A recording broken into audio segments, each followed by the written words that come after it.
Polisi Israel dan warga Palestina kembali bentrok akibat penggusuran di Silwan.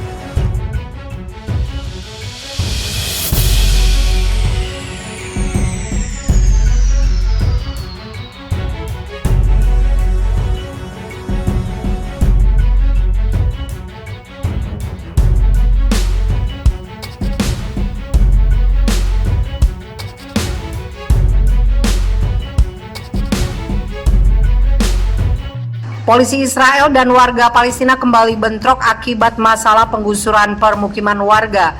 Dikutip dari kantor berita Reuters, kali ini penggusuran di kompleks Silwan, Yerusalem Timur yang menjadi pemicunya. Warga setempat merasa aparat Israel telah bertindak semena-mena dengan mengusir mereka tanpa kedudukan hukum yang jelas. Bentrokan tersebut tidak ayal menghalangi penggusuran yang hendak dilakukan aparat Israel. Mereka hanya berhasil menghancurkan satu bangunan. Per berita ini ditulis, sebuah toko daging bernama Rumah Potong Harbi Rajabi yang tidak jauh dari lokasi Masjid Al-Aqsa. Adapun sebanyak 13 orang mengalami luka-luka. Ada 14 keluarga yang kehidupannya bergantung pada rumah potong tersebut. Kami tidak punya cara lain untuk menyokong keluarga kami, ujar Basit, pemilik rumah potong Harbi Rajabi, Selasa 29 Juni. Pemerintah Israel menghancurkan Harbi Rajabi dengan bulldozer yang mereka bawa. Adapun Harbi Rajabi adalah salah satu dari 8 properti yang dijadwalkan Israel akan dihancurkan sesegera mungkin. Israel menyatakan ke-8 bangunan tersebut berdiri secara ilegal dan akan diubah menjadi ruang terbuka hijau. Untuk angka total, Israel sudah mengeluarkan surat perintah penghancuran dan penggusuran untuk 20 bangunan di Silwan. Kedua, hal tersebut akan dilakukan secara bertahap. Sementara itu, untuk jumlah bangunan yang ilegal, Israel mengklaim ada 60 bangunan di Silwan yang memenuhi kriteria tersebut. Warga Silwan membantah pernyataan Israel. Mereka mengatakan sudah puluhan tahun tinggal di Silwan, bahkan sebelum Yerusalem Timur diambil alih negeri Bintang Daud itu pada tahun 1967. Oleh karenanya, tidak masuk akal Israel mengklaim bangunan-bangunan di Silwan berdiri secara ilegal. Cucu-cucuku mulai bertanya soal penggusuran dan saya tidak bisa menjawabnya. Mereka masih anak-anak, apa yang bisa kukatakan? Memberitahu mereka rumah akan dihancurkan, ujar salah satu warga, Nader Abu Diab. Dia menambahkan bahwa sulit mengurus izin pembangunan di Yerusalem Timur karena Israel nyaris tidak pernah memberikannya. Deputi Wali Kota Yerusalem Timur, Aryeh King, mengklaim pihaknya sudah memberikan waktu kepada warga Silwan untuk segera membereskan bangunannya sendiri. Namun karena tidak ada yang melaksanakan, maka penghancuran dilakukannya langsung. Wilayah Silwan nantinya akan diubah menjadi taman dan bangunan publik. Kaitannya dengan naskah di Alkitab menjadikan Silwan sebagai situs bersejarah, ujar King. Di belahan lain Yerusalem Timur, warga dari permukiman sejarah juga menanti kepastian soal status hunian mereka. Bulan Mei lalu, isu sejarah memicu pertempuran selama belasan hari antara Palestina dan Israel.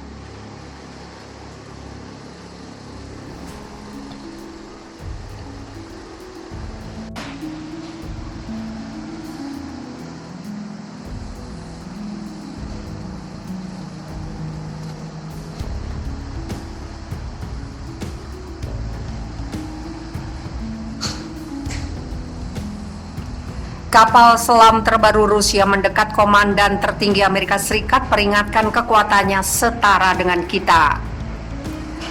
Komandan tertinggi militer Amerika Serikat memperingatkan tentang operasi kapal selam Rusia yang semakin mumpuni dan aktif dan semakin dekat pantai Amerika Serikat. Peringatan terbaru disampaikan pimpinan militer yang bertanggung jawab atas Amerika Utara dan perwira tinggi Angkatan Laut Amerika Serikat kepada anggota Parlemen Amerika Serikat bulan ini. Jenderal Angkatan Udara Amerika Serikat Glenn Van Herk dan Laksamana Angkatan Laut Amerika Serikat Michelle Gilday adalah pejabat terbaru yang mengungkapkan keprihatinannya tentang armada kapal selam Rusia ini.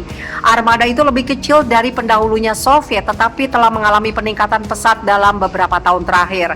Ditanya tentang ancaman di bawah ambang batas nuklir pada sidang subkomite Angkatan Bersenjata DPR Amerika Serikat 15 Juni, Van Heck mengatakan Rusia dan China mengembangkan kemampuan di bawah ambang batas itu untuk membuat tanah air Amerika Serikat dalam bahaya.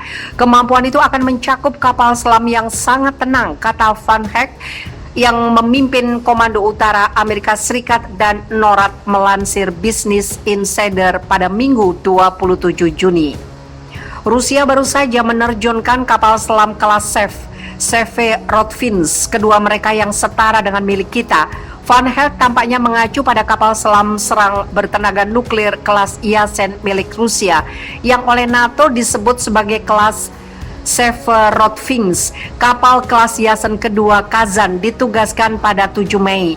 Kazan juga merupakan sub pertama dari sub kelas Yasen M yang memiliki peningkatan seperti teknologi peredam suara baru dan reaktor yang lebih tenang.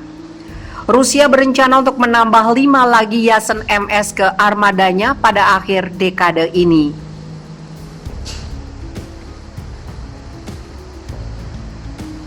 Dalam periode 5 tahun atau lebih, mereka akan memiliki 8 hingga 9 dari kapal selam itu yang akan menjadi ancaman terus-menerus di lepas pantai timur dan barat kita yang belum pernah kita alami di masa lalu, kata Van Heck. Dalam kesempatan yang sama, Gilde yang merupakan kepala operasi Angkatan Laut Amerika Serikat membela permintaan satuannya untuk menambah hanya 8 kapal baru pada 2022 dengan mengutip aktivitas kapal selam Rusia. 4 dari kapal itu termasuk kapal pengawas laut kelas Tagos yang baru adalah kapal pendukung yang tidak bisa kita tunggu lebih lama lagi, kata Laksamana Angkatan Laut Amerika Serikat Michelle Gilde.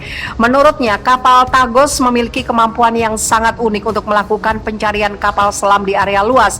Jika saya melihat Rusia akhir-akhir ini, ya belum lama ini, Rusia hanya mengoperasikan kapal selam mereka selama periode tertentu dalam setahun.